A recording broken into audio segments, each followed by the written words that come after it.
Well, it's personal between me and you, and I'm going to do you some serious harm, you big stiff idiot. The Untouchable True School Sports Empire proudly presents something the boxing games are missing. Hey, what's going on? It's your boy BT, and I came here to talk some boxing with the thousands of True School Sports subscribers. Now, I'm just waking up. I'm in the parking lot, about to go to the gym soon. I've got a long day ahead of me, a lot of errands to run, but I wanted to knock these couple videos out before we get going with our day. I wanted to give my little thoughts on a couple of the fights this weekend. We'll start with the fight with Joe Cordina and Kenichi Ogawa. You know, this is a big fight in the 130-pound division. You have Ogawa fresh off his win against Fuzio, coming in as the IBF champion. You know, very big, very physically strong, very imposing, taking on a guy that, you know, I thought for a while, Joe Cordina, the Welsh Wizard. I thought that Joe Cordina for a little bit of time now has been one of Eddie Hearn's better fighters as far as talent is concerned. He just hasn't had a chance to have that one big breakout fight. For me, look, this is that fight for him. You know, it's his chance to realize a lot of the potential he had as an amateur, and he's got a very tough challenge in front of him in Ogawa. You know, we know Ogawa is going to come in there. We know Ogawa, as you've seen in the past, whether it be with Fuzio, even when he tested positive for whatever he had in the system during the Farmer fight. One thing we've always seen from Ogawa is that he's definitely not afraid to impose his size on you, because he's very big for that weight class. You know, Ogawa is like a 5'8". There's not many 5'8", 130 pounders. That's what makes this fight kind of intriguing, is the fact that, you know, Cordina is probably the only guy in the weight class that's just as tall as him, just as big as him. But the question becomes for Cordina, you know, when Ogawa lands that first big punch and he begins to impose that size on him and begins to really fight his style of fight, you know, will Cordina have the answers? Will Cordina have the ability to hit him and get his respect? Because ultimately, when you fight a guy like Ogawa, that's what it comes down to. If you can't hit him and get his respect, then your chances of winning are very, very slim. So it's important that Joe Cordina throw those grown man punches to get him out of there. Now, the winner of this fight will be IBF champion, which means that they could potentially be in line for a Shakur Stevenson unification fight. I know a lot of people aren't too hopeful that Shakur unifies this division because of network politics and whatnot. But I think if there was a title he could unify with, it's this one right here, because, you know, both these guys work under Eddie Hearn and the Matchroom umbrella.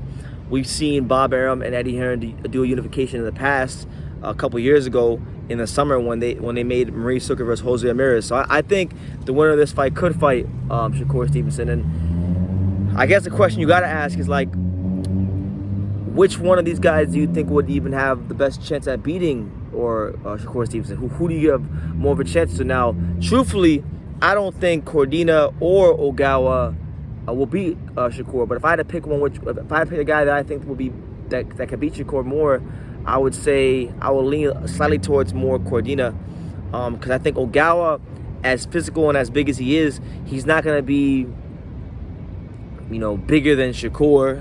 And if he is, it won't be by a lot.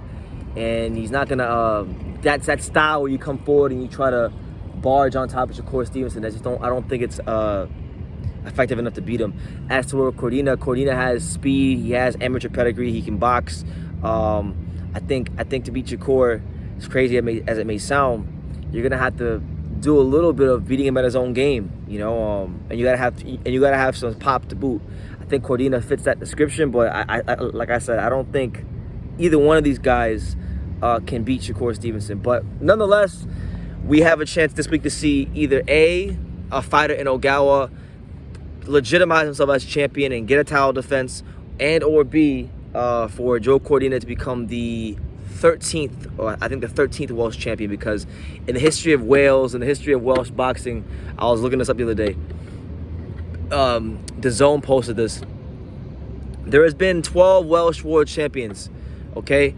And with the win for Cordina, he'll become the 13th Welsh world champion. So, you know, boxing in Wales has had a proud tradition over the years, whether it be Joe Calzaghe, or, you know, Lee Selby, or was it Nathan Cleverly was world champion, and a whole host of other fighters. There's better names as well, but those are some of the more recent names. So he has a chance to join, you know, that category of fighters, that illustrious group of the Welsh world champions, and you know, become a player at 130. And who knows, man? You just never know. Maybe Shakur Stevenson winds up vacating these belts or not trying to unify, and the winner of this fight maybe gets a chance to start a run towards undisputed. You just don't know how the boxing game will shake out. You don't know how things will go from month to month, fight by fight. That's why it's just important that you do your job, and you don't know what could be in store for you moving forward. But this is a good fight. I see it as a fight where, you know, it's elite skills and amateur pedigree against elite grit and elite, you know, domination of size, because that's what Ogawa does. But like I said, the challenge for Ogawa is he's not fighting a 5'6", Farmer or a 5'7" Fuzil. He's fighting a 5'9", big, strong, experienced, determined, game, very, very just good boxer in Joe Cordina. So yeah, that should be a good fight. But those are my thoughts on the fight and everything pertaining to it. So you guys, let me know what you think down below. Make sure you guys take the time to subscribe. And like I say in every single one of these videos, you can love me or you can hate me, but I'm just a kid from Dang. So until next time, take care, guys. Thank you for watching another video on True School Sports, the home of boxing. If you made it this far, do me a favor and do yourself a damn favor. Hit that subscribe button and surely you will not be disappointed. You know, True School Sports bringing you the latest and greatest, the untouchable, you know, boxing content, interviews, news videos, breakdowns, live fight reaction extravaganza. We've got a great community of people here, boxing fans all over the world, from America to the UK to Australia, and on and on and on. So join the empire today. Hit that subscribe button. Take care and God.